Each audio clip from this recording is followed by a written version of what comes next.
Good morning, everyone. Thank you all for joining this morning. We'll try to be focused. We have a very rich panel and quite a rich panel also here live here with Siggen in the north of Germany, with representatives from member states of the EU and also from UK. So we'll hear from them, and we're really keen to contribute to interact together to discuss nature restoration. We are having those 2 days dedicated to nature restoration, while yesterday we looked a lot about how planning is going on in some countries. Today we would like to focus a bit more our attention into the implementation side of the question, and try to look ahead, because as Europe, we would like to support managing authorities and protectivists in general on how to ensure the plans can land successfully in future. So how can we ensure that managers and managing authorities are well prepared to the successful implementation of plan locally? So is there anything that we can contribute as an organization to support them with learning material, trainings, and other tools to support this process? So that's what we are looking for. That's why we are looking for your inputs, your experiences, your thoughts and reflections. We will really keen to hear from our speakers. So yeah, and just to share the agenda with you. So we'll hear from Gabor Figezcky, Senior Program Manager at UCN. He's responsible for restoration, nature restoration regulation implementation, how things are going on, some insights and opportunities there. We'll have an intervention from Katherine Hawkins, who's here with us from the Wildlife Trust of the UK. She's the nature policy manager, and she will tell us about nature recovery strategies and restoration plannings and examples of restoration actions. And we'll then look at some experiences in different countries. So starting from Germany with Mira Franzen, who's a specialist for nature climate protection at the National Natural Landscape of Germany, which is also the Europe German section. She will speak about ecosystem restoration. We'll hear from France, Agathe Benoit-Cattin, who's the head of Grasslands program at the French Federation of Regional Natural Park. She will introduce us on the grassland restoration in France. And then we'll try to have a space for question and answers, but please take the chance to ask questions all across the presentations, and we'll try to address some of those or most of those. And then we'll just conclude with some inputs from our colleague, Mira McIntosh, on the capacity building activities that Europe is taking forward, and some closing remarks. So without anything else, I'm pleased to give the floor to Gabor. And Gabor, thank you for your time. Glad to have you here with us today. Thank you very much. It's really an honor to be here with you this morning. Let me share my screen, and I'm just hopeful that I will be able to share the screen that I want to share.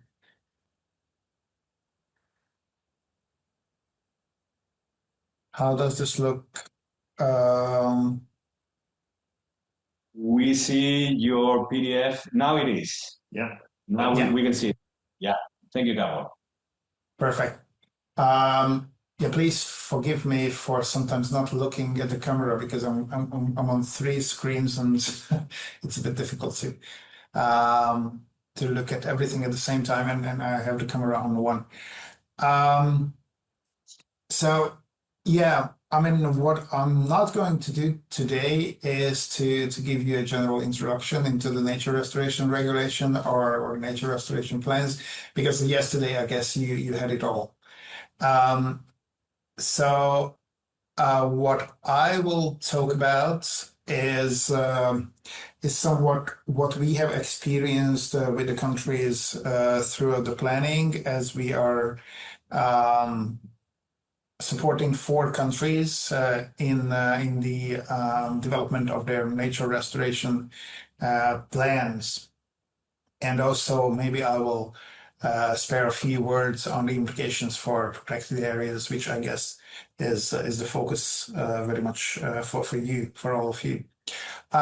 Just a few words about IUCN and myself. So my name is Gabor Figezcky, and I've been working for the IUCN European Regional Office for the last 6.5 months. So I actually joined IUCN last September, and I have to say that the existence of the nature restoration regulation has a big bearing on this, because I was actually hired to work on these projects related to the nature restoration plans.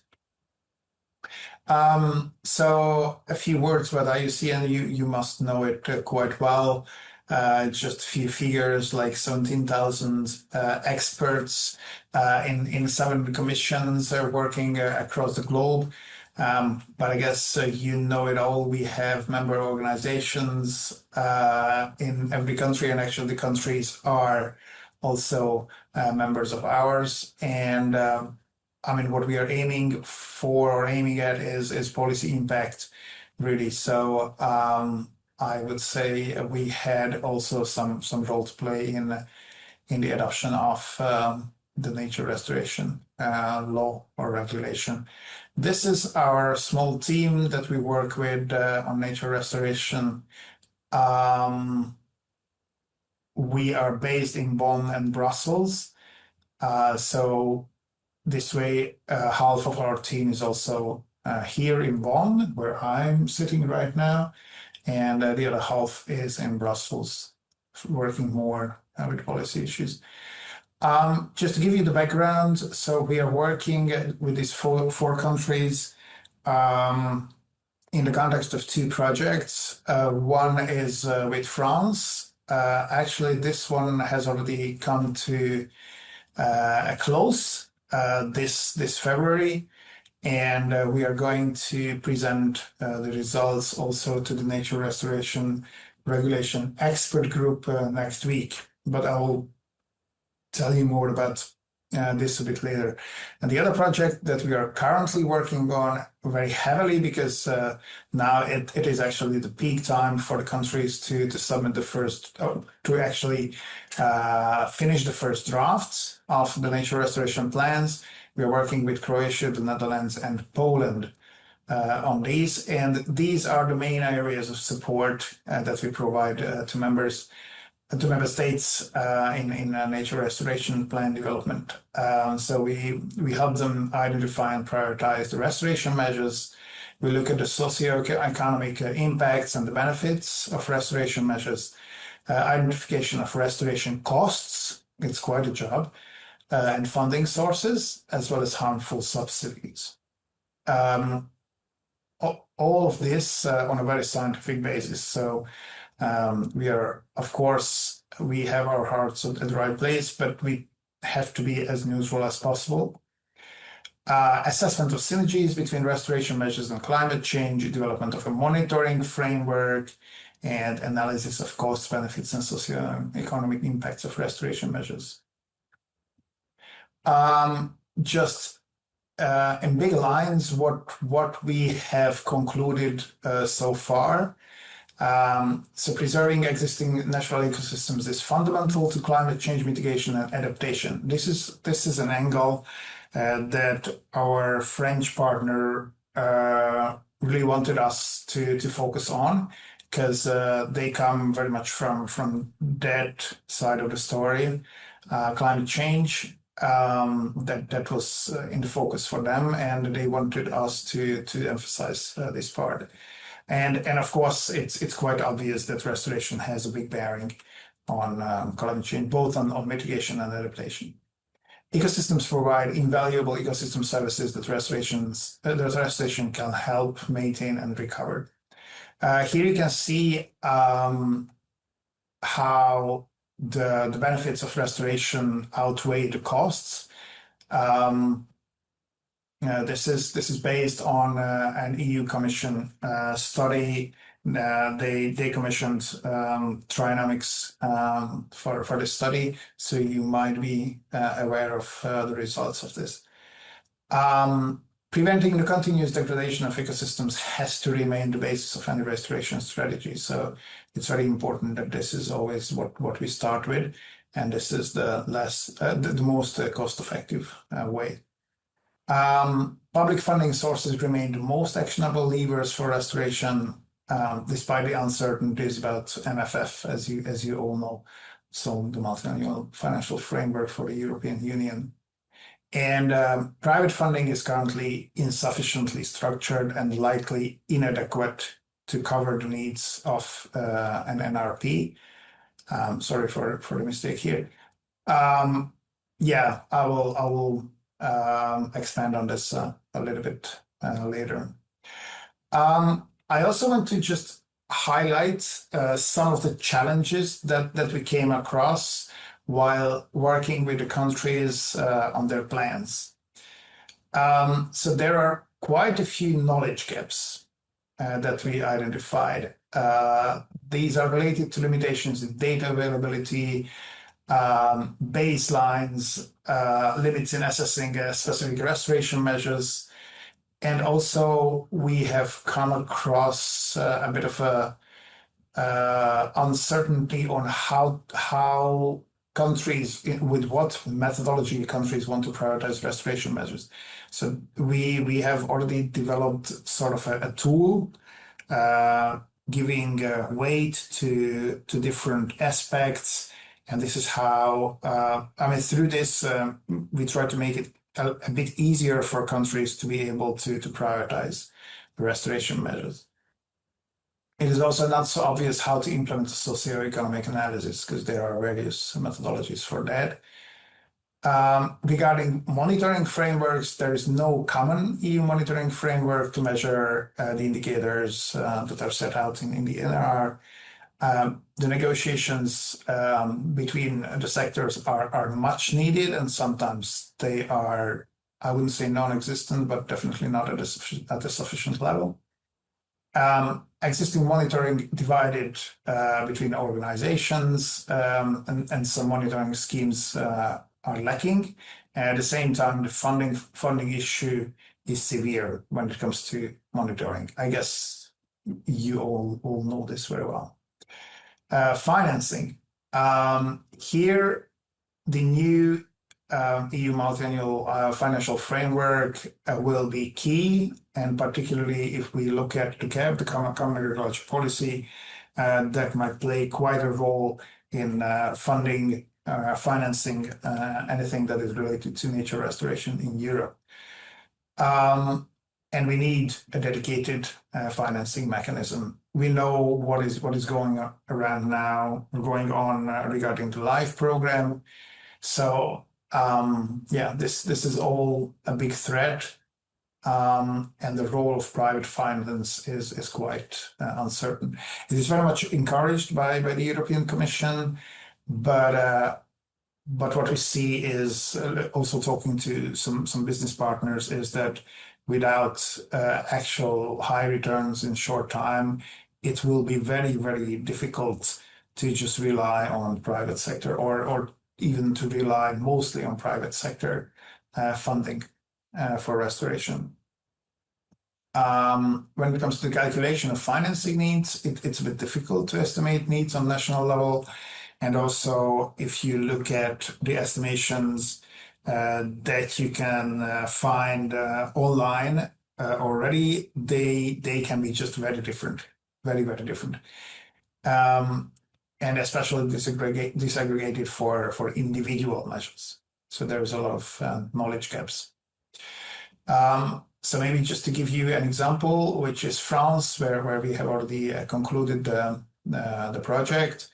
So this is what we concluded. So around 2.3 billion in public spending directly benefiting biodiversity, and like 2.4 billion in additional spending on biodiversity and pressures reduction.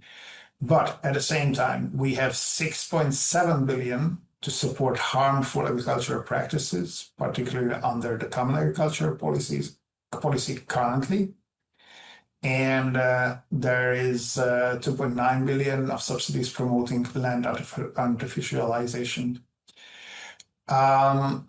And despite France's commitments since 2010 to reduce these harmful subsidies, EU and national biodiversity harmful subsidies remain stable overall and represent a minimum of 10.2 billion. So altogether, and this was a few years ago, and things have not changed. When it comes to private funding, they're talking about environmental taxation favorable to biodiversity is very low. I mean, in overall amount, and also it is just a very small incentive.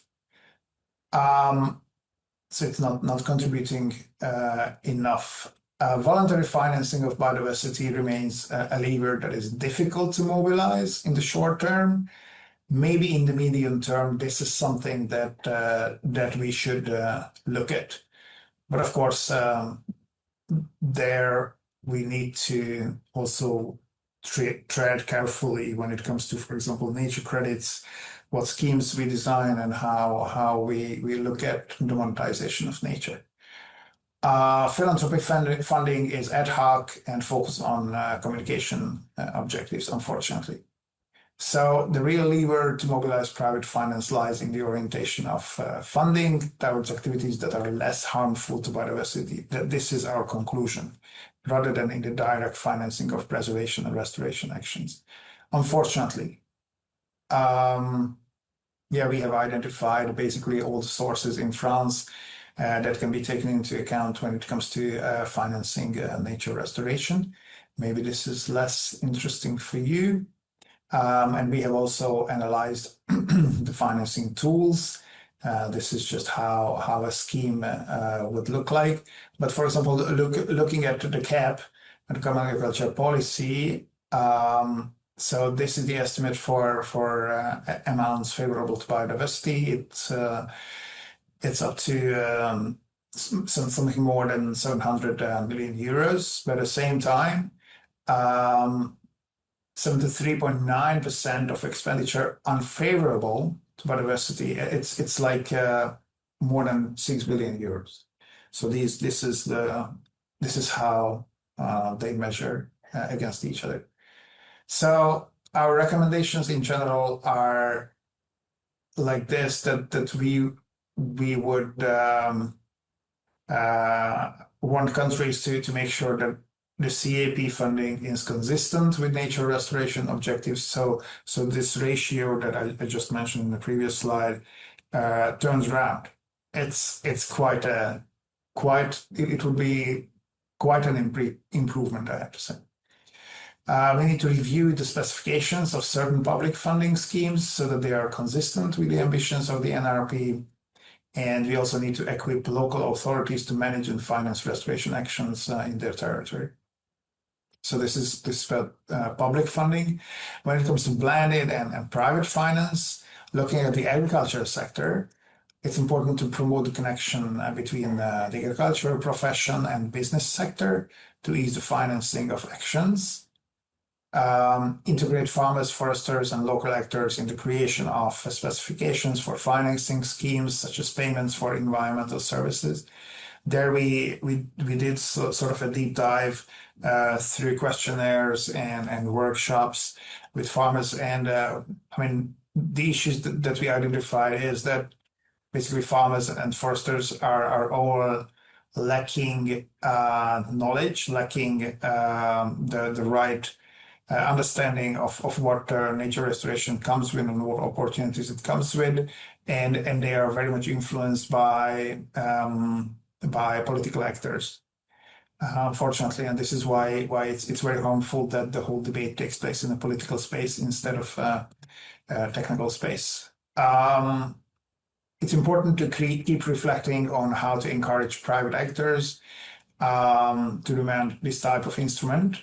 So this private finance, which is currently financed on a voluntary basis. Yeah, and this is a reference to much more France or French related projects. So this is a general conclusion, again, reiterating the importance and the benefits actually of nature restoration, that it can come with a lot more benefits than costs. We also identified challenges regarding institutional capacities, looking at staff, coordination, sometimes, unfortunately, lack of expertise, like, for example, in the ministries, lack of expertise in in-depth technical expertise. So at the same time, they have to hire experts, which takes time, and the whole nature restoration planning is currently a very speedy process. So it's a bit difficult for the ministries to cope with these issues. Restoration is a less developed field in the EU, so I think it's very important that we look at global examples, and this is why I think it's important that the ministries get support from organizations who have a global scope or global overview. There is quite a limited exchange between the member states. I can say we have these expert group meetings every, let's say, few months, so 3 to 4 months they come together, and these are the actual people in the ministries who work on the plans, who develop the plans, and there they have a chance to have an exchange. And now various workshops are popping up, so every month or every second week there is something on the nature restoration regulation, but still. It's a time constraint on their side as well, because they just have such a heavy workload with the planning that it's very difficult for them to have these exchanges at the same time. We are very much witnessing that. So there's a need for a lot more adaptive peer-to-peer learning between the member states. And I guess we all know the ongoing EU context. So the member states are putting a lot of effort into the ecological side of planning, and there are new projects launched to collect new data, create inventories and of available resources. But at the same time, we are not expecting this to bring an overwhelming amount of data into the first version. So countries will submit the first version in September, but basically what we have seen is that most of them are looking at a broader timeline. So for the next year, for until September 27, they want to come to a much more defined draft or final version of the plan. So what will be submitted in September, almost all of them look at it as a draft, which is fair enough. 1 more minute, please. Okay. We all know about the ongoing attempts to simplify the EU legislation. So all the stress tests on the EU nature directives comes into play, and it might also have some bearings on the nature restoration law. This is just to show you our ample knowledge base, what sort of tools we have developed over the decades on nature restoration. like, for example, the restoration opportunity assessment methodology. Just to highlight a few events that we will either organize or be involved in. One of them is a workshop that we will have in Zagreb, Croatia on the 8th and 9th of June, together with the countries that we are working with, and we would very much welcome experts working in public administration to join this workshop.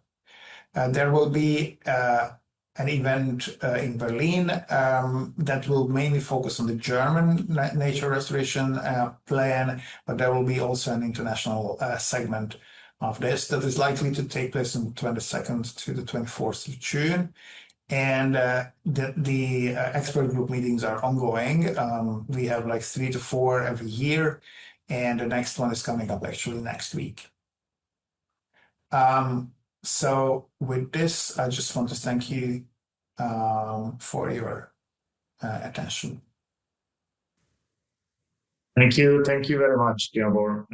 Very, very interesting. You raised already a number of points. The perspective of someone in an organization who's been working with a number of United States is quite relevant here to identify ongoing challenges, gaps in terms of knowledge, and so the side of financing is not irrelevant for all this discussion. So core points that we are capturing here and will feed the discussion further.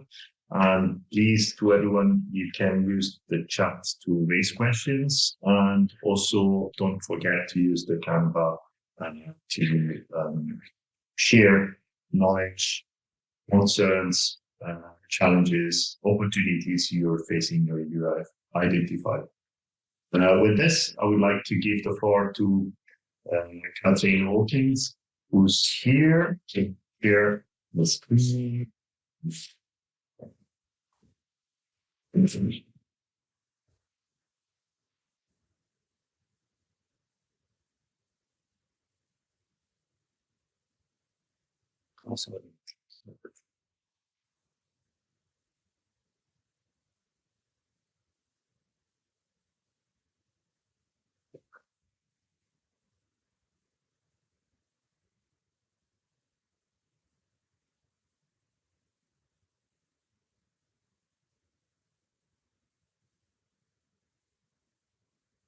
Okay, Katherine, whenever you are ready.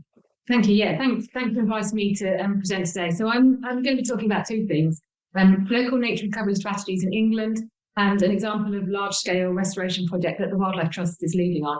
And I think what I'm going to say follows on quite well from what Gabor was just talking about, as many of the points that he made also apply to what it is that I'm going to be saying. So next slide, please. So just by way of introduction, I'm Nature Policy Manager at the Wildlife Trusts. The Wildlife Trust is a federated charity of 46 individual wildlife trusts and the central charity where I work. We're working across the UK, Albany and the Isle of Man. Together we have nearly 950,000 members and over 4,000 staff and 33,000 volunteers. We manage 2,600 nature reserves for nature and for people. I'm also co-chair of the IUCN National Committee UK Protected Areas Working Group. And one of the roles of that working group is to provide independent analysis and advice in support of the UK government's aspiration to protect at least 30% of the UK's land and seas by 2030. So, as I say, one of the things I'm going to be talking about is local nature recovery strategies. So back in November 2021, the UK government passed the Environment Act. And amongst other things, it set legally binding targets for the environment, such as to halt the decline in species abundance by December 2030. But it also created a requirement to produce local nature recovery strategies covering the whole of England with no gaps or overlap. So local nature recovery strategies are a system of spatial plan for nature that should include priorities for nature recovery and be evidence-based and locally led. And the key objectives are to identify the priorities for nature recovery and to identify locations to create or improve habitat, most likely to provide the greatest benefit for nature and the wider environment. In terms of what the Wildlife Trust have been doing, so the Wildlife Trust have been involved in ecological network mapping and advocating for spatial prioritisation for nearly 2 decades. It was back in 2006 when we first published our vision for living landscapes. And that's the document on the left, which is about taking a landscape scale approach to nature conservation. And then the various publications that we've done on the topic since. And this approach is based on protected areas as those core areas, and then buffering or connecting with other sites and across the wider landscape. And it's about restoring natural processes so they can function at scale. But the Wildlife Trust were kind of doing this work with partners and with interested parties without a legal requirement for that spatial mapping or a coordinated approach across different organisations. Progress was only going to be limited to what we could achieve. So we were really pleased with the requirement in legislation to produce local nature recovery strategies across the whole country. So the legislation set out what the local nature recovery strategy should contain, in a similar way to the nature restoration plans, really. It was essentially a description of the biodiversity that exists in that area already, and a description of the opportunities for restoring biodiversity, including priorities and what needs to be done to meet those priorities, which are known as measures. We heard yesterday from Sophie at BirdLife that the EU required national nature restoration plans have 6 main building blocks: science-based communications and engagement, capacity building, synergies, sector cooperation and funding and financing. And they're very similar, I think, to the building blocks for these local nature recovery strategies. Now, across England, 48 responsible authorities were tasked with leading the process of local nature recovery strategy development, working collaboratively with local stakeholders, landowners, NGOs, local businesses and local communities. The government did publish statutory guidance and regulations, which are these documents here, which effectively established the rules that had to be followed by the responsible authorities. Next slide. So this is just a screenshot of what a local nature, or the process for developing a local nature recovery strategy.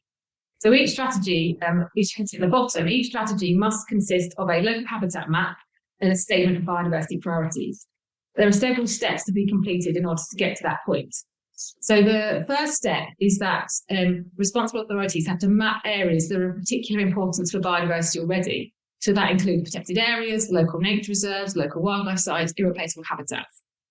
And then this step 2 talks about mapping actions, mapping areas where action has already been taken. And this is more relevant to when local nature recovery strategies get reviewed. So there's a legal requirement that they have to be reviewed every 3 to 10 years, as set by the Secretary of State. So this is kind of that step. This diagram is intended to be used whenever local nature recovery strategies are reviewed. So that step is more appropriate for that review stage. Step 3 is about describing the strategy area. So what habitats and species are existing in that area, and opportunities for recovery. But this is also where pressures and threats need to be considered, as well as those opportunities. Because this then leads to a list of priorities and potential measures for nature recovery. But as part of that process, there has to be some spatial prioritisation, because not all the priorities and measures could be mapped or included in the final strategy. So that's that step 4, agreeing the priorities and identifying the potential measures. And that was quite often done through stakeholder consultation and engagement. And then through that process, that then leads to a map of areas that could become of particular importance. So once those measures have been implemented, then those are the areas that are mapped on that point. So those 2 lead into that local habitat map and statement. So if we just go on to the next slide, I'll show you an example. So these are some screenshots of for Leicestershire, Leicester and Rutland local nature recovery strategy. So this first map is the area covered by this particular strategy. This next layer shows the areas of particular importance for biodiversity. So you might not be able to read it too carefully, but the top right, you can see the different types of protected area that are included in that layer. The layers can be turned on and off, so you can separate them out. But at the moment, it's just kind of combined. They've all been combined together into areas of importance for biodiversity.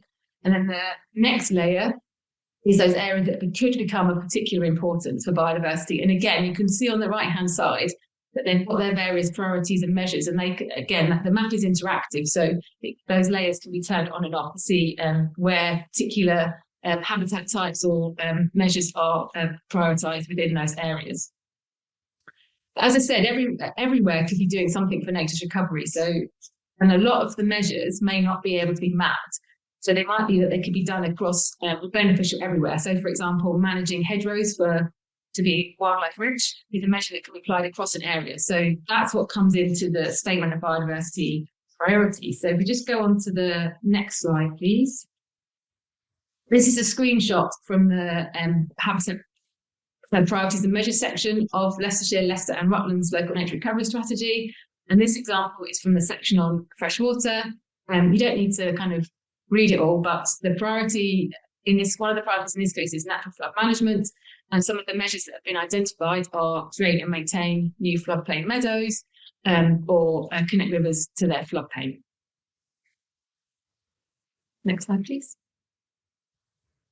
So this is a map, and it's not all that clear actually, but it's showing those local nature recovery strategies that have now been published. So as of the 9th of March, 31 of the 48 have been published, and it's the ones that are slightly grayer on the slide. It's the government's intention that the local nature recovery strategies be stitched together so that collectively they help deliver our national environmental objectives, so those set out in our environmental improvement plan, as well as targets in the Environment Act, and to contribute to a national nature recovery network. So, then just kind of moving on to delivery and some of the implementation of this. Whilst there's guidance on what the local nature recovery strategies should contain, there was flexibility in how they're presented, which does mean there are differences between them. But their ubiquity across England means that there are agreed strategic priorities for delivery identified across the country. The Environment Act that requires local nature recovery strategies to be produced also requires public authorities to have regard, and this includes local planning authorities. So local nature recovery strategies are now part of the planning system, and the planning practice guidance has been updated to reflect that.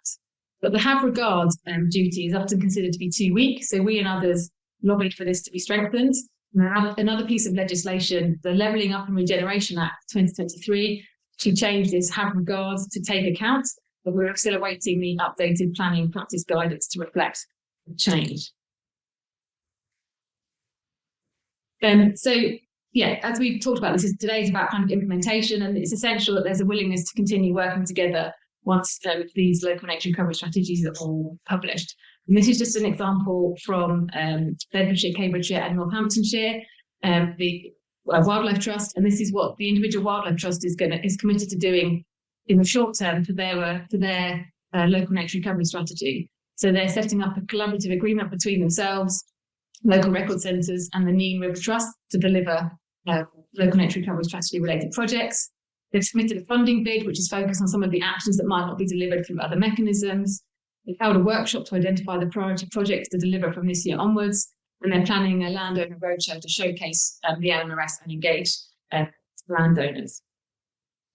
And then just going back to the strategy for Leicestershire, Leicester and Rutland, they actually included a whole section on delivering the local nature recovery strategy. And I think the first two sentences in the introduction here are key, and I realise it's a bit too small, but it says, we do not want the local nature recovery strategies to gather dust on a shelf or the electronic equivalent. Instead, we want the strategy to be a catalyst for action. Next slide, please. So this is just my final slide on local nature recovery strategies. And so, as I say, they've been developed in partnership with agreed priorities, but there is buy-in across different groups and the priorities for a local area, and they need to take action accordingly. They provide that spatial plan for nature for now and into the future, and will play a vital role in targeting investment and funding streams, public and private, into local priorities for nature and wider environmental benefits. Next slide, please. So I'm going to segue now into an example of a restoration project that the Wildlife Trust are leading on. And it is linked to what I've just been talking about, but this is an opportunity just to tell you about this particular project. So we've got a 100-year project to restore one of the rarest and most precious woodland habitats across Britain, which is a temperate rainforest. The project is actually funded by Aviva, a multinational insurance savings and investment company, and through some government grants in terms of grants for the tree planting. So what is temperate rainforest? So it's also known as Atlantic or Celtic rainforest, and it has lots in common with its tropical namesake. But the crucial bit is that it's wet, very, really wet. They're found in places that get more than 1.4 meters of rain a year and where that rain is spread throughout the year. If you look at the picture carefully, you can see that the trees are covered with mosses, lichens, and other plants. Many of these moisture-loving plants also depend on the air being relatively free of pollution. Next slide, please. And this rainforest is actually, this picture is actually from Cornwall, and this is from high up in the tree, and you can see how many plants are actually growing on this tree. So it's literally creating soil in midair, and that means it's also locking up huge amounts of carbon. So these rainforests are really important in combating climate change. It's not just the trees themselves, but it's all the things growing on them as well. Next slide, please. So temperate rainforests are actually really globally rare, even more rare than our tropical rainforests. So the places where the climate is right for them is limited to a few places where in oceanic climates like Western Canada, Japan, or down the southern hemisphere of Chile and Tasmania. The UK has the best conditions for these habitats across all of Europe as a result of the North Atlantic current. 2 minutes. Yeah. So once covering about 20% of our land, there are only a few scattered fragments remaining, covering about 1% of the UK, the majority of which is in Scotland. And as I say, down that west coast of the country. Next slide, please. So the aim of the project is to reconnect the few fragmented sites that remain and to create new big areas of well-managed rainforest. And these new nature reserves will have temperate rainforest as the main habitat, but there will also be wetlands, bogs, meadows, and nature-friendly farming in some areas. So, please. Through this 100-year programme, we aim to restore approximately 1,755 hectares of temperate rainforest. The teal on the map is where temperate rainforest could exist. So going back to that climatic envelope that exists for it. And the orange numbered circles are current project sites. The project's been running for a couple of years now, and there are more project sites in the pipeline. And each of these circles, each of these project sites is owned and managed by an individual wildlife trust. So the lines on the map you can see are the county boundaries, which loosely match wildlife trust boundaries as well. And as I say, that includes other initiatives alongside tree planting, such as agroforestry, community engagement, and volunteering opportunities. So this is just an example of one of these project sites. So Skidder Forest is a really valuable area for wildlife. It's already designated as a site of special scientific interest, which is our legally designated sites of national importance, and it's also a special area of conservation. And Cumbria Wildlife Trust have a 100-year vision for the site, and this is focusing on these 4 priorities. So creating 250 hectares of temperate rainforest, restoring peatlands across 400 hectares, improving the heathland across 50 hectares, and also safeguarding heritage. This is an artist's impression of what the site will look like in the future. And then just linking back to the first part of my presentation, this is a screenshot from Cumbria's local nature recovery strategy, and it shows one of the times that Atlantic rainforest is mentioned. So priority 9 within their strategy is to create and connect woodlands, and one of the measures is to create more woodland and tree cover, targeting a range of woodland types, including Atlantic rainforest. Next slide, please. So given the scale of the temperate rainforest programme, both spatially and temporally, research is an essential component, and we've actually allocated £450,000 to support projects that fit within these 3 research elements of the programme. So the aim is to understand a bit more about the status, management and restoration of temperate rainforests. And we've got a research programme looking at kind of some of the short-term things, so understanding the baseline, and then the restoration process in the short to medium term, but then also kind of the research programme looking at the impact of restoration on that medium to long term. Slide, please. And then finally on monitoring. So again, this forms a really key part of the project. So before any tree planting happens, the trusts themselves are doing baseline surveys across a range of species, and aerial mapping is being done by drones. Accurate baseline and monitoring will then hopefully show how the biodiversity, soil, water quality and tree cover changes as these sites transform into young temperate rainforests. Next slide, please. And yeah, just if you want to find out anything more about the project, we've actually got an impact report that was published from last year. You can find that on our website. Thank you very much, Katherine, for your presentation and the overview on this. We just got, as I have you here, we just got a question from a speaker, participants from Cyprus, Tassos, and he was just asking if you can clarify who's responsible for the implementation of those strategies. The local nature recovery strategy. Yes. It's a good question because we've got these responsible authorities, which are normally local authorities. And so DEFRA, our government department, are wanting them to also have a role in delivery. But really delivery, because the priorities have been agreed across a range of stakeholders, really kind of delivery can be done by anybody. And we're still trying to work out who will actually have that overall responsible authority. DEFRA think they want it to be the responsible authorities. But it's not kind of been finalised. Thanks for that. Okay, for this, pleased to move on. And I would like to invite Mira to share your screen and present. Hello, Mira. Good to see you. Yeah, good morning. Thank you. I'm just hoping that everything is gonna work the way it's planned. Can you just let me know whether you can see my... Not yet.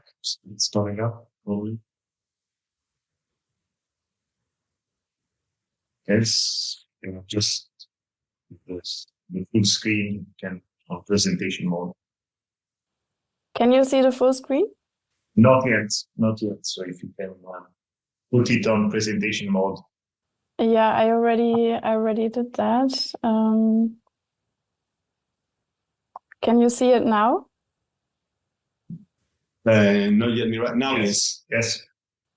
Okay, so hi everyone. Thanks for having me, and please bear with me because I will be looking to the right because I had to switch screens right now. So I was invited to speak about ecosystem restoration and to give some insights onto challenges and solutions that we encountered within a project that we've been working on for the past 3 years, which was about implementing a German national program into our protected areas. And I think right now I'll just give you some insight of who I am. I already said I'm Mira. I'm a project officer on ecosystem restoration, and I'm working at NNL, which is Europark Germany, the German section. And we are the family of the national natural landscapes in Germany. So in total, there are 141 national natural landscapes covering 33% of the German territory. And we are representing 60 national parks, 104 nature parks, 18 biosphere reserves, and 3 wilderness areas. And we, as an umbrella organization, I won't go into all of the details, but we do many different things to support our members. And one of them is also to develop projects and programs. And I'll be mainly speaking about this one specific project that I've been coordinating for the past 3 years. And as we are discussing the EU nature restoration law, I want to share our experience with this national program, which is called ANK. It's a national funding program for natural climate protection. And while both the ANK and the EU nature restoration law, they share the same goal of restoration, I think they have very different operational logics, and I think that's important to point out before I start. So they have a high degree of compatibility in terms of content, but there are some fundamental differences, I would say, in the operational logic of the ANK and the EU nature restoration law, as the ANK is a national action program based on a funding framework, and the nature restoration regulation is a legally binding framework under EU law without its own funding instrument. So the implementation is the responsibility of the addressees, as we already talked about. So both instruments, they were developed within different governance architectures, so they are not explicitly geared towards, let's say, operational coherence. But I would say the ANK can support the implementation of the nature restoration regulations. So that's just to give you a brief insight onto that. So what we did in the project was we tried to bring the national funding into the protected areas.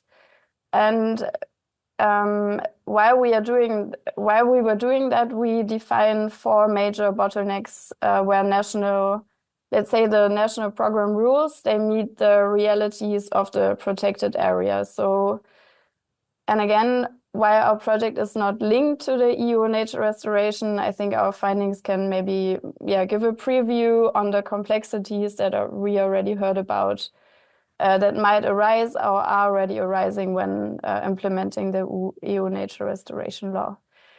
So we try to translate funding into action. So our project focused on how the ANK funding can be translated into concrete measures in the NNL. And as you can see here, we mapped out restoration across a very wide range of ecosystem types. All of these are covered by the funding of the ANK.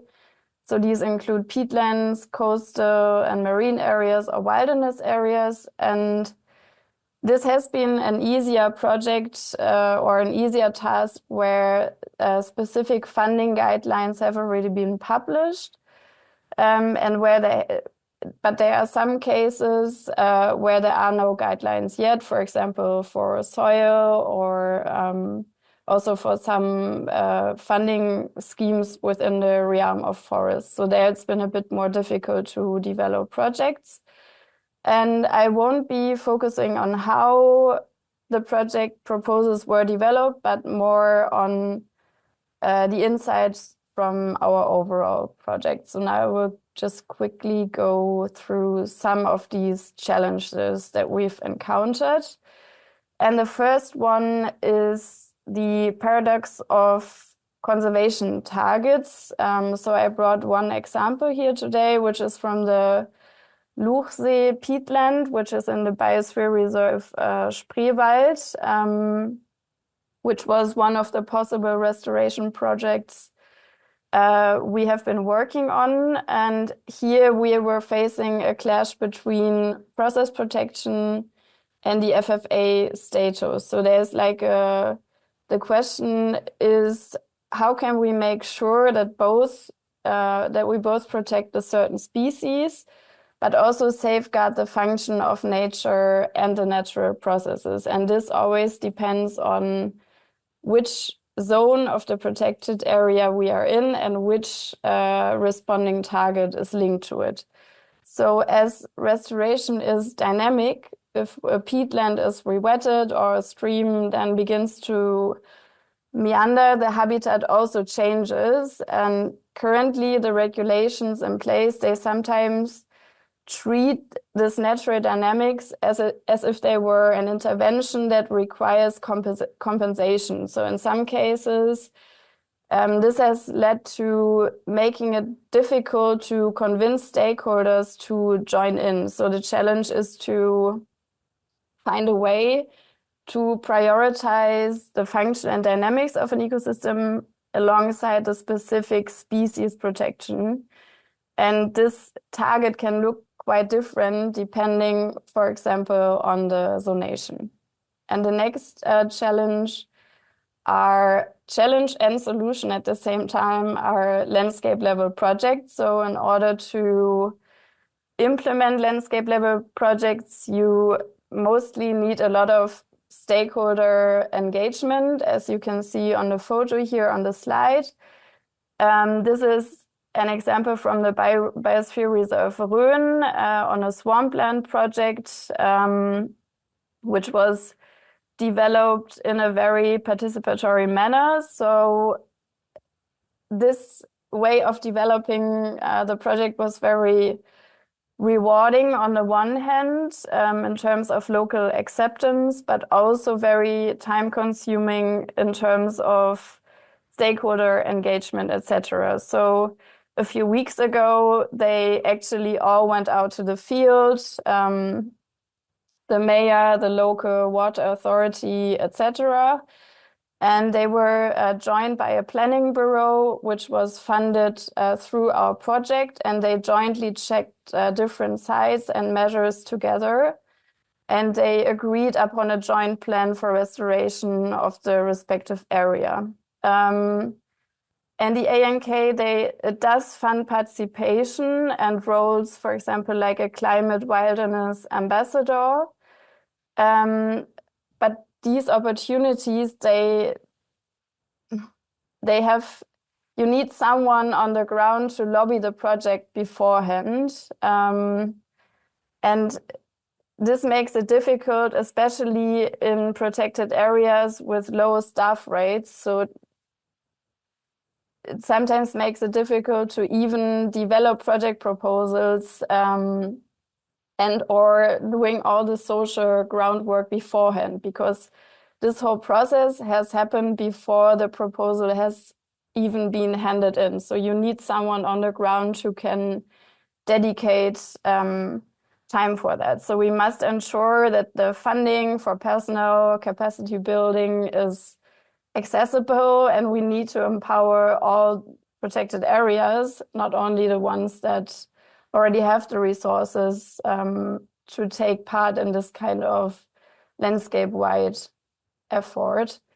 And then the next challenge and solution I want to talk to you about is monitoring. So there's a project called AI National Parks, which is also funded by the ANK. And in this project, we are developing a nationwide AI-supported system across German national parks, because, as you all know, these are, for instance, vital CO2 sinks, and they are increasingly threatened by climate change and human activities. So we want to develop a joint monitoring. We combine acoustic, visual, and climate data for a holistic view. And maybe this data-driven approach could also be a way to enable adaptive management at the same scale the EU nature restoration law requires. And then 1 more minute, please. Yes, I'm moving to my almost last slide. Communication. I think that's also a very specific topic in terms of restoration. So how can we move from knowledge to action? So I think a major hurdle in this is this psychological distance that we are feeling, and research is showing that people, they often receive climate change and biodiversity loss as something very distant in time and space. So our brain naturally processes these distant threats through very abstract language, and this increases our sense of detachment. So what we are doing is we are trying to break the cycle by using communication as a bridge, and we focus on different levels. We use images and videos to make to bring the very big topics such as restorations into the viewer's immediate reality, making it feel more concrete and rather than abstract.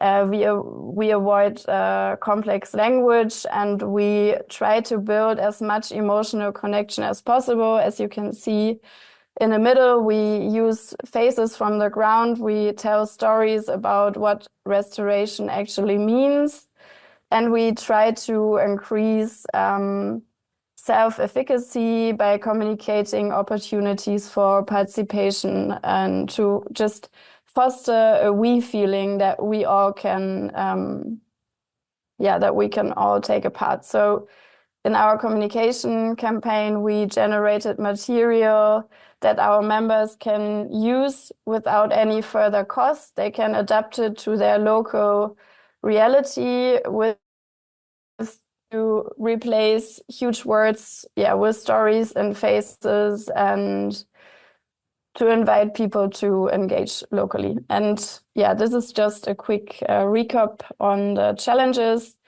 And I think maybe we have time for questions. And if not, you are free to contact me afterwards. So thank you for your attention. Thank you, Mira. Really interesting approach. Good to hear this national framework and different actions you're taking in Germany, and the role that being played by was in all this, which was one of the core elements we were discussing also yesterday.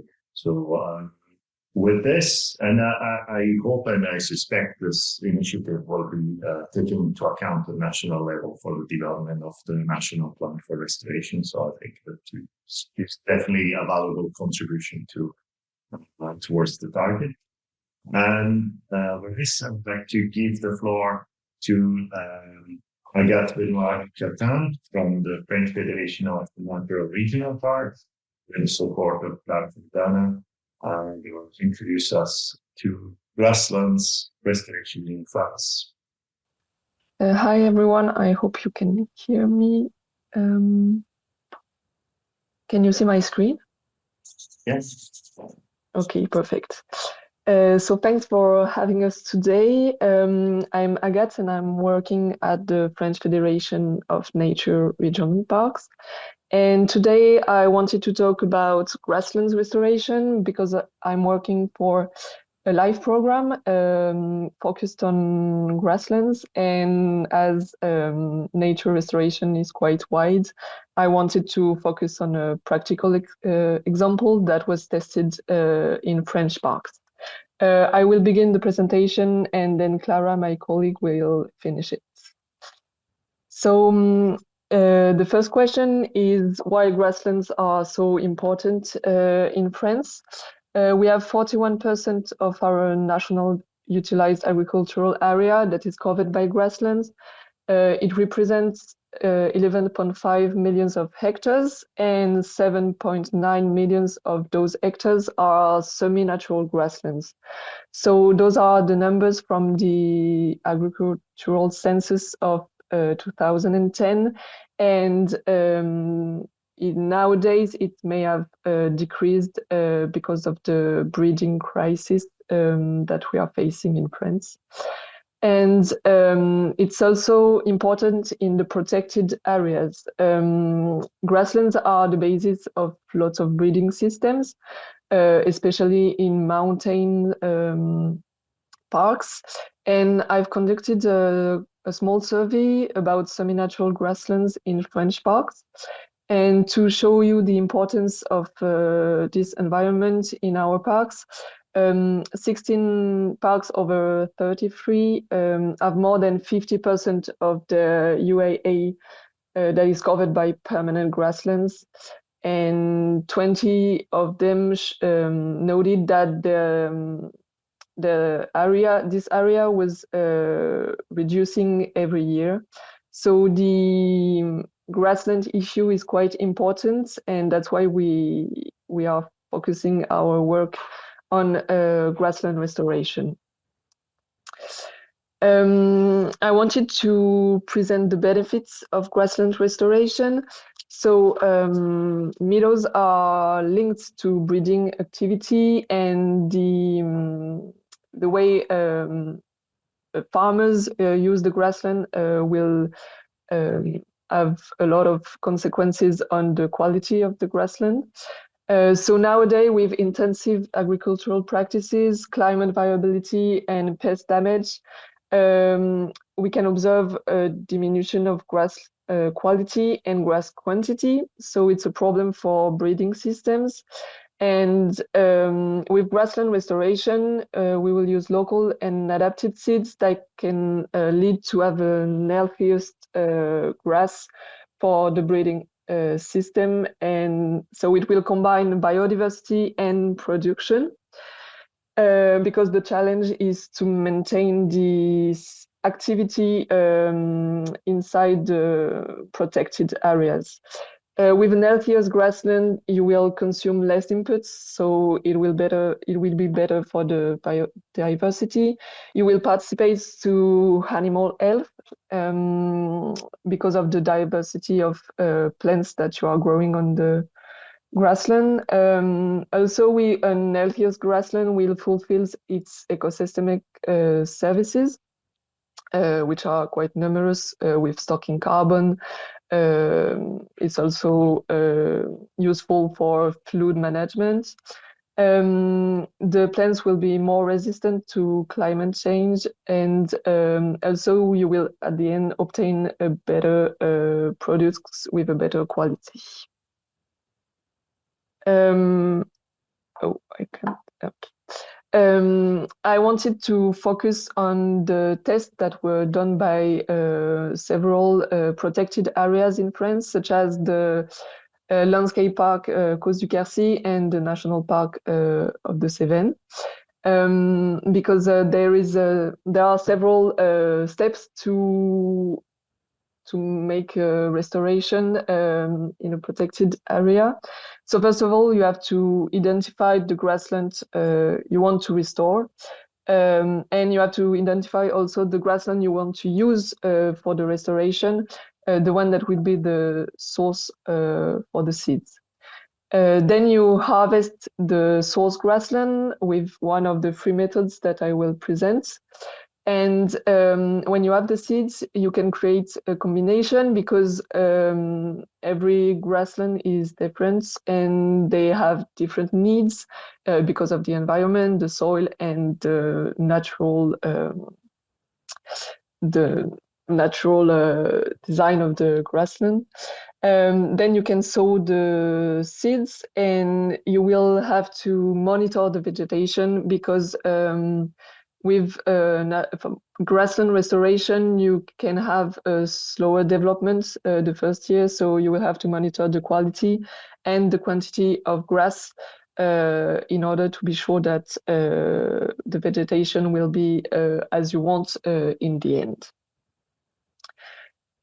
So now let's focus on how you harvest the source grassland. Those 3 methods I'm presenting were tested by the different national parks, and they have pros and cons and different benefits. So first of all, the hay transfer. So this is a picture of how it works.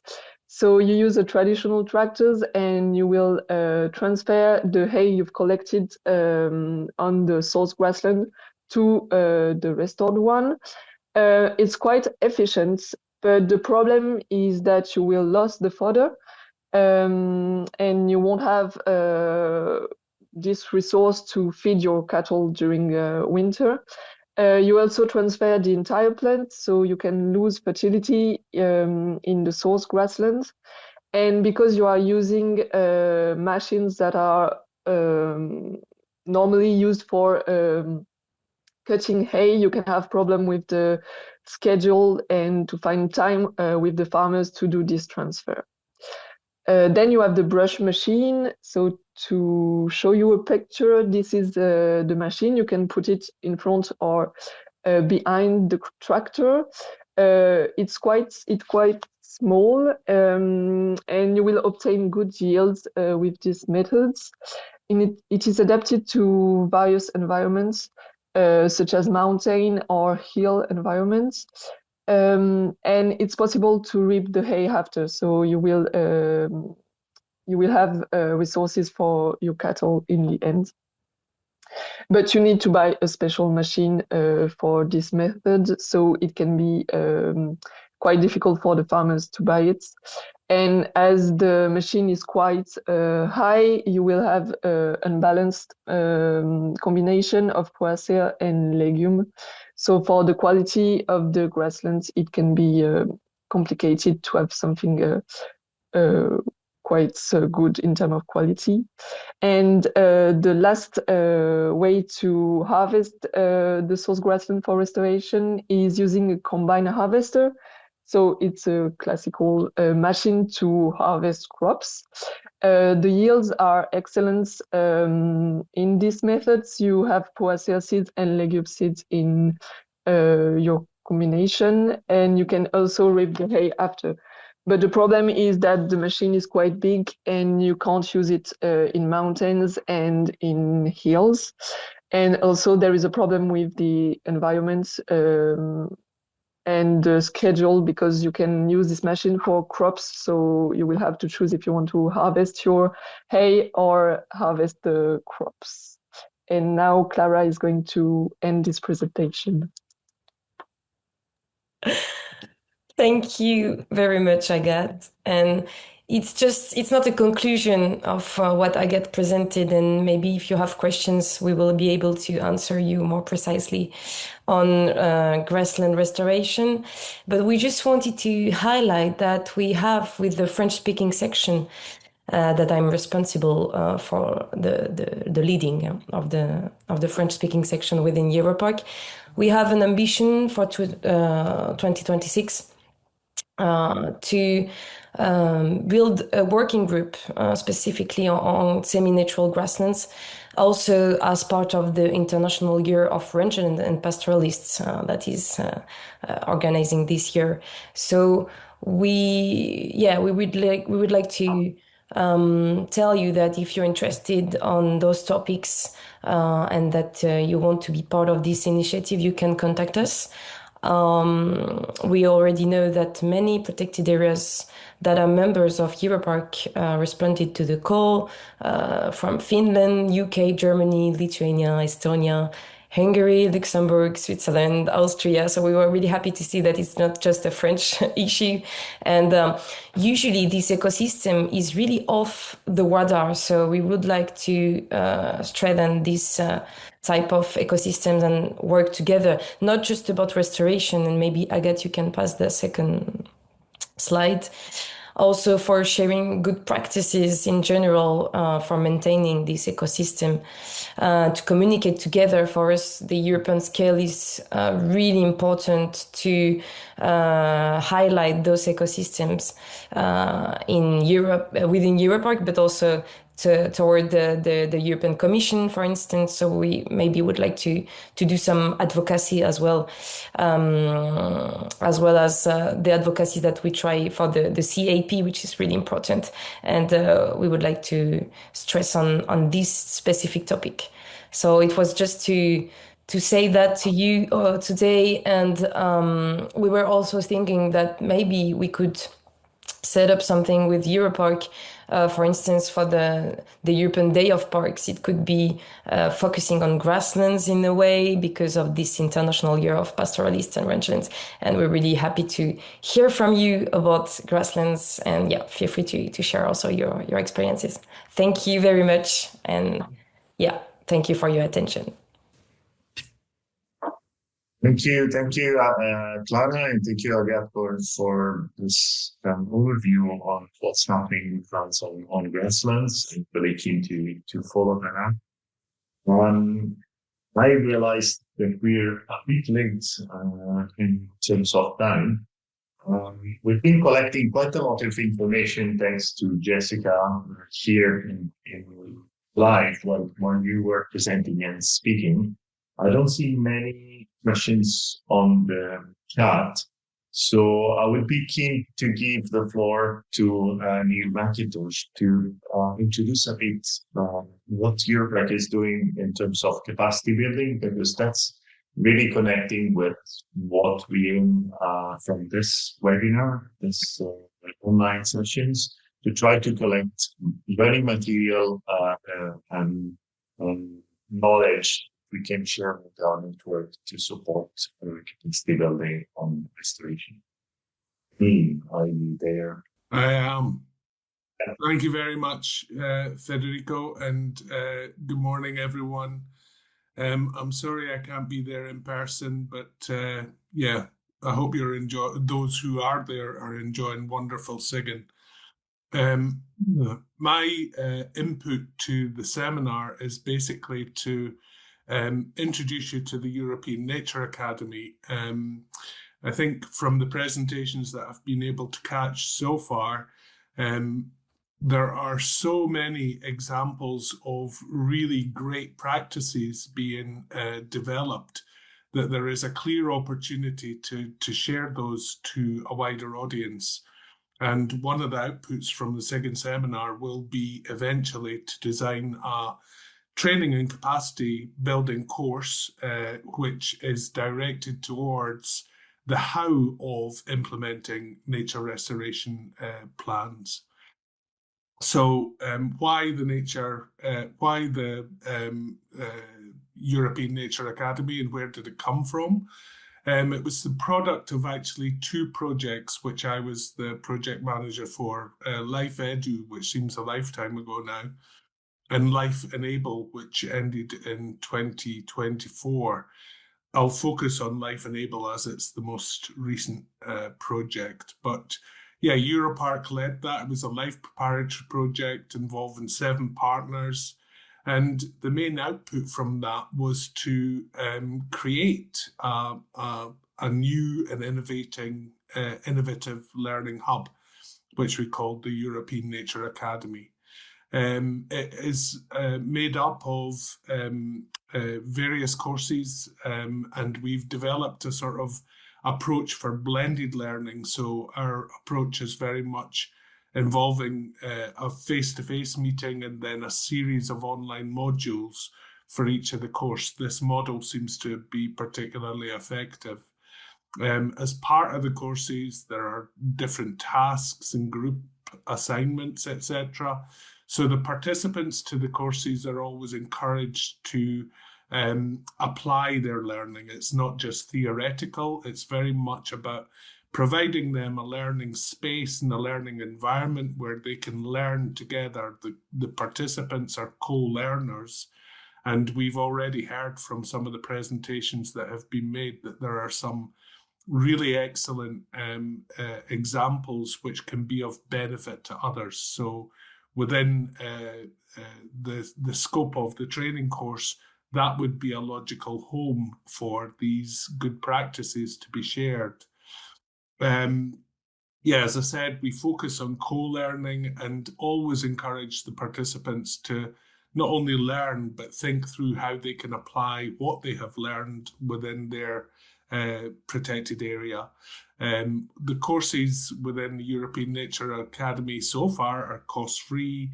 They're really flexible, inclusive, and infinitely replicable. So we have a good sort of platform on which to base the course.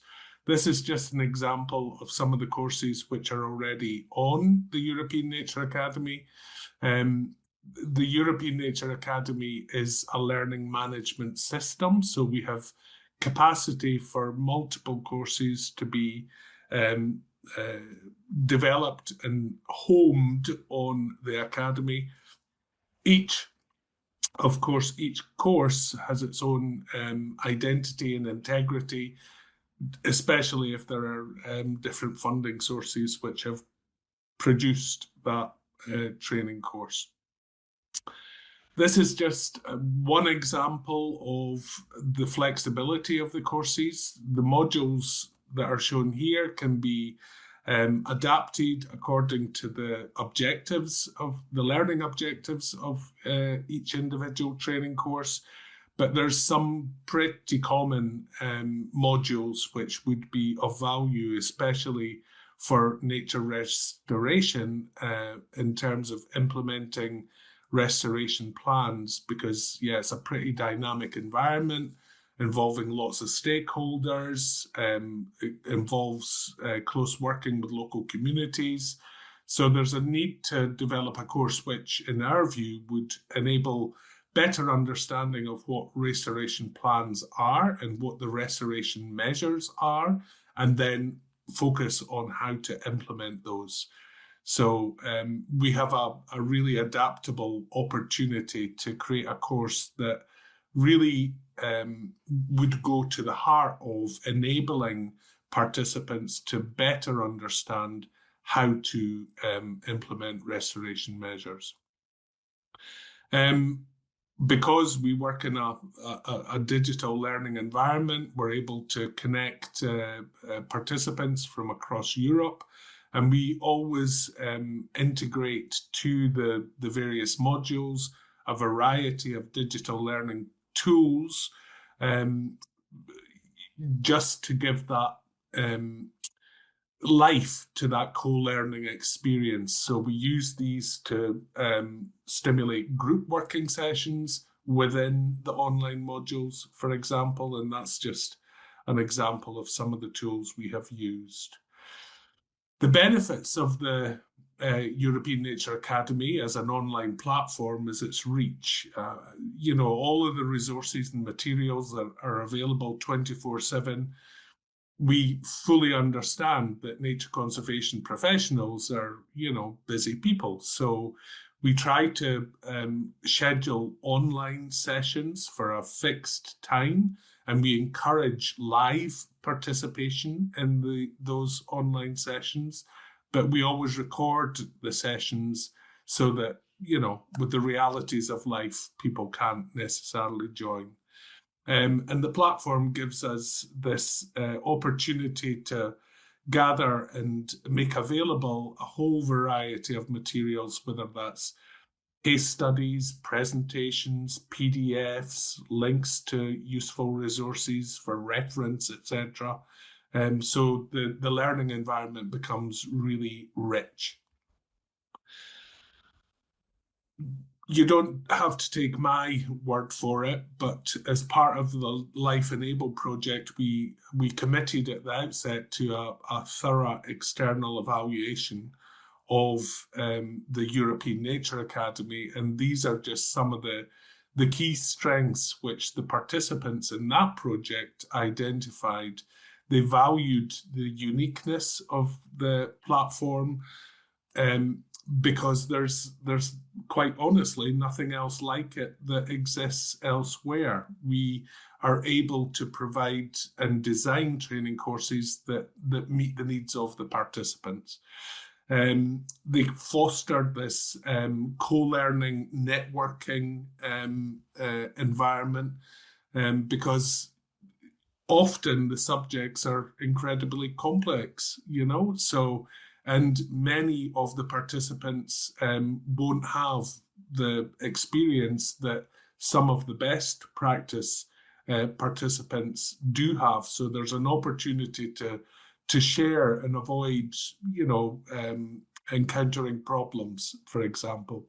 Blended learning is really a useful approach. So what we would normally do with any training course is start with a sort of induction seminar, so that the participants can have the opportunity to come together and meet each other face to face before they go into the online learning environment. And we find that that is really conducive to the learning outcomes that they are able to realize as a result of participating in the course. And for sure, many of the courses include training competencies. So whilst content can be specific about the technicalities of restoration and restoration planning, there are certain core competencies, such as effective communication, stakeholder engagement, which some of the presentations have mentioned. So nature conservation professionals often come from an academic background, so they are very technically competent as managers, but they don't necessarily have the core competencies, the skills and the knowledge that they need to work effectively with a whole range of stakeholders.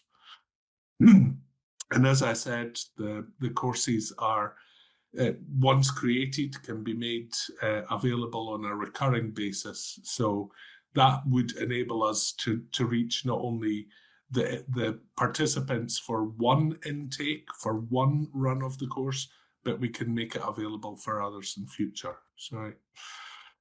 So this is just one of the KPIs that we developed at the very start of Life Enabled. We wanted to know what the value of the course would be for the participants. And you can see here the figures, you know, we were high in the 90% from the range of content and ideas which were presented through the training course. And I'm pleased to say that almost all of the participants to the course found the courses to be incredibly useful and did go on to applying their learning within their protected areas.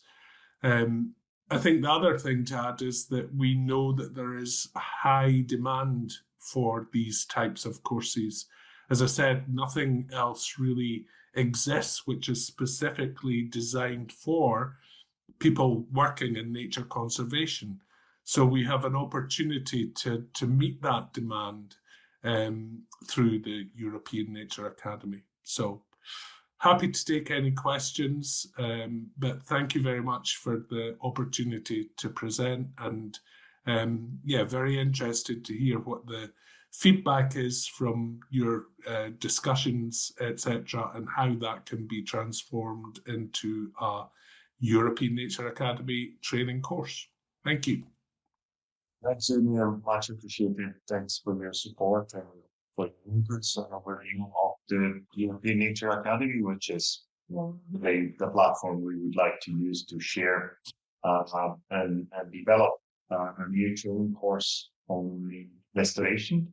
So with this, as we get into the conclusion, then I'm happy to take if there's any question, comment, or reflection you want to share, so what you heard, or if any of the speakers has additional thoughts or reflection, then we can take into account. Please raise your hands. I've seen that there's been already some interaction on the chat, so you're already replying to each other in writing, but if there's anything else, I think you're missing. Yeah, Neil? Yeah, that's a very, very good question. We have considered the opportunity to make courses available in multiple languages, but so far the costs have been prohibitive, you know. However, we are keen to explore the opportunity, for example, to use artificial intelligence as a means to make courses and materials available in multiple languages. But so far, we work on, unfortunately, the common denominator language is English. So we have just, in fact, concluded our recruitment and selection process for another project, which I'm currently leading on Life PAMI Europe. And one of the criteria for selection was the level of English of the participants, just because we don't have that facility yet to deal with multiple languages. But fingers crossed, in future, we would be very keen to explore opportunities to be able to do that for sure. Thank you, Neil. Yeah, there is actually a question for Gabor, but I think Gabor has a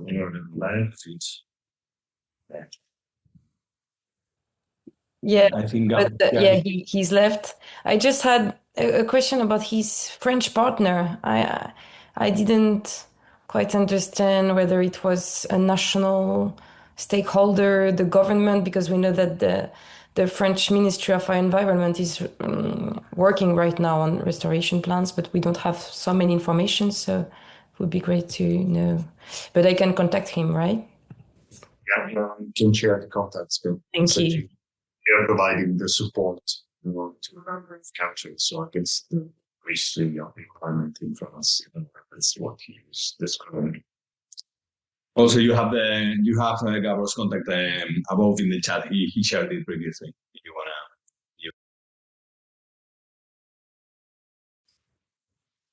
with this, I would like to thank you all the speakers, all those of you who participated in both days, and those who were with us only today. Thanks again. We will harvest all the information. We have been collecting a lot of inputs, and we'll elaborate this and come back to you with tools and new ideas. So speak to you soon, and we'll be in touch. Thank you again. Bravo, Thank you very much. guys. Very well Thank done. you. Thank you. Bye. Bye-bye.